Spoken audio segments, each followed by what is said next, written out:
Assalamualaikum warahmatullahi wabarakatuh. Alhamdulillahirrahmanirrahim. Wassalatu wassalamu ala asyrafil anbiya'i wal mursalin wa ala alihi wa sahbihi ajma'in amma ba'du. Selamat pagi teman-teman, semangat pagi, terus berkarya. Selagi masih muda, mari kita berkarya. Semoga kita semua dalam keadaan sehat walafiat. Kami dari Kompos 10 akan membahas bersama mengenai diskriminasi harga dan dumping. Keep watching.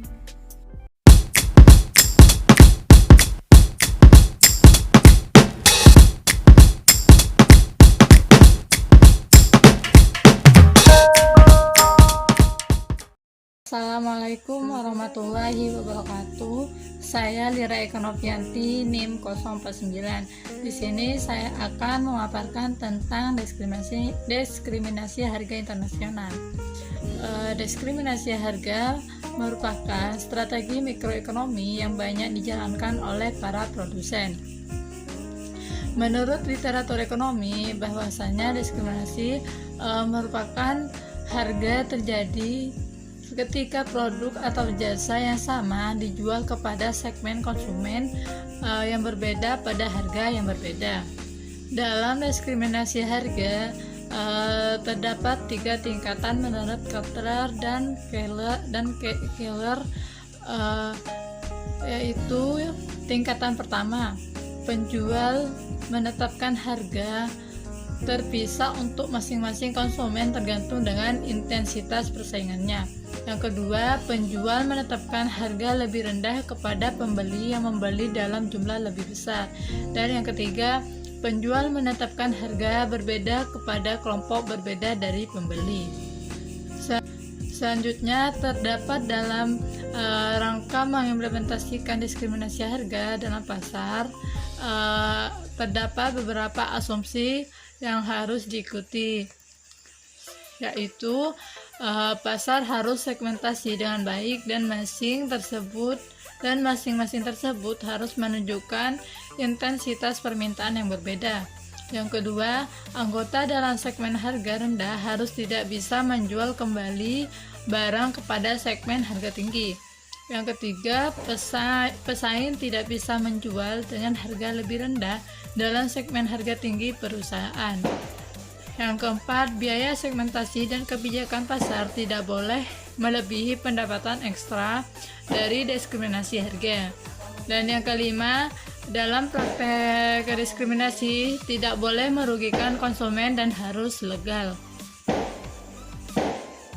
Dalam hukum anti monopoli ada diskriminasi harga yang dilarang, seperti yang dikutip oleh Hakim. Dikenal beberapa macam diskriminasi harga yang dilarang. Yang pertama, diskriminasi harga primer. Kedua, diskriminasi harga sekunder. Yang ketiga, diskriminasi harga umum. Yang keempat, diskriminasi harga geografis. Diskriminasi harga tingkat pertama. Diskriminasi harga tingkat kedua. Diskriminasi harga secara langsung, dan yang terakhir diskriminasi harga secara tidak langsung. Kedua, tahapan dalam menentukan diskriminasi harga. Tahapan dalam menentukan diskriminasi harga. Ada 5 tahapan yang harus dilalui perusahaan dalam menerapkan diskriminasi harga.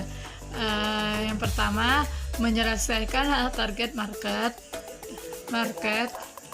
Yang kedua, membagi target market ke dalam segmen pelayanan konsumen yang lebih kecil. Yang ketiga, mengestimasi permintaan untuk masing-masing segmen konsumen. Yang keempat, menentukan reservation price untuk masing-masing segmen. Dan yang kelima, menentukan harga untuk masing-masing segmen.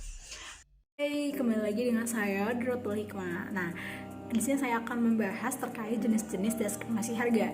Diskriminasi harga di sini, yang pertama diskriminasi harga derajat 1, ada diskriminasi harga derajat 2, dan diskriminasi harga derajat 3. Yang pertama kita akan membahas dari diskriminasi harga derajat 1.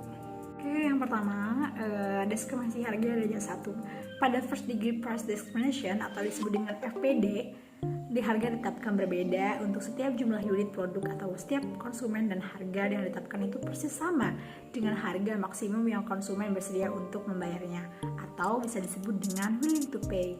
Jadi harga ditetapkan berbeda untuk pembelian 1 unit, 2 unit, dan 3 unit. Atau secara grafis, harga ditetapkan berbeda sepanjang kurva permintaan yang dihadapi oleh perusahaan. Contohnya, misalnya ada seorang dokter memberlakukan tarif konsultasi yang berbeda pada setiap pasiennya. Kriteria inilah yang menyebabkan FPD atau First Degree Price Discrimination sulit bahkan tidak mungkin untuk dipraktekkan. Oke, selanjutnya balik kepada pembahasan diskriminasi harga derajat 2. Pada diskriminasi harga derajat 2 atau disebut dengan Second Degree Price Discrimination, umumnya harga ditetapkan berbeda untuk setiap sejumlah pembelian atau bisa disebut dengan rank of output. Model ini disebut juga sebagai non-linear pricing dan bentuk dapat berupa quantity discount atau two-part tarif dengan bonus tetap atau variabel. Penerapan diskriminasi harga jenis kedua ini banyak kita temui dalam keseharian kita.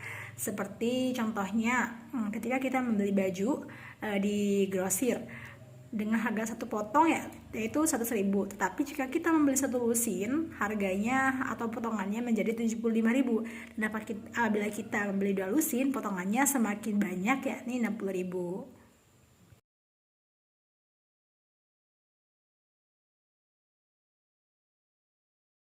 Kemudian yang terakhir ada diskriminasi derajat ketiga.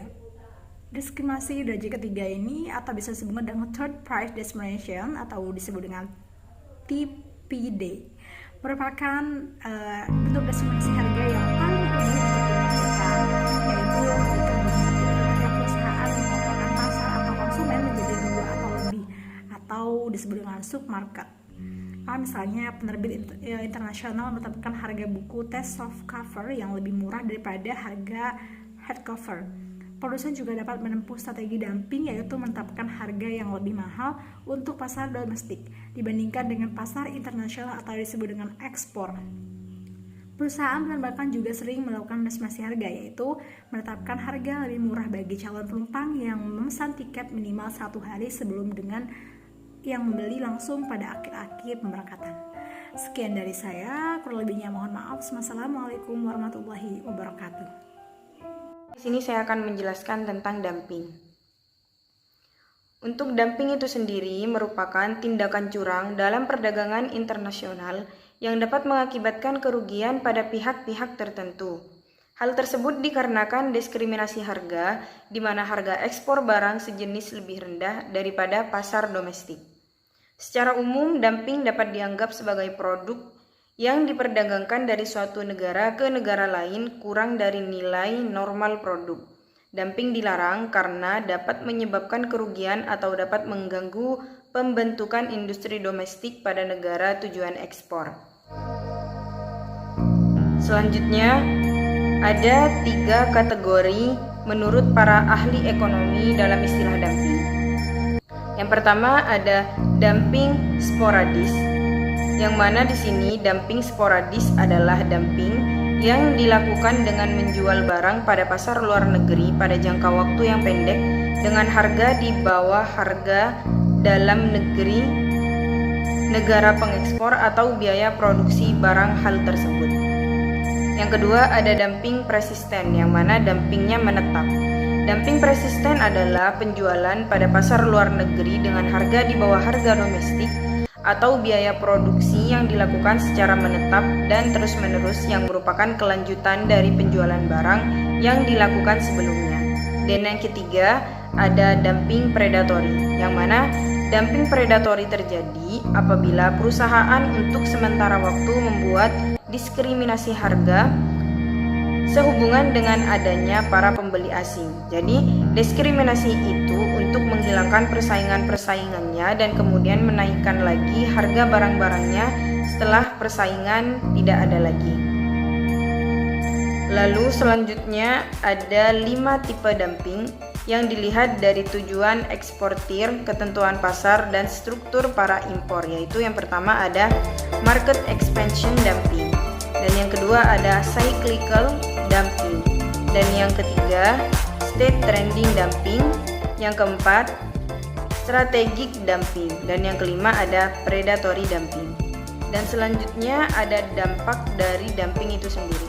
Dampak dumping bagi industri dalam negara-negara pengimpor yaitu antara lain yang pertama, diskriminasi harga pada perdagangan internasional, berkurangnya keuntungan bagi produsen barang sejenis.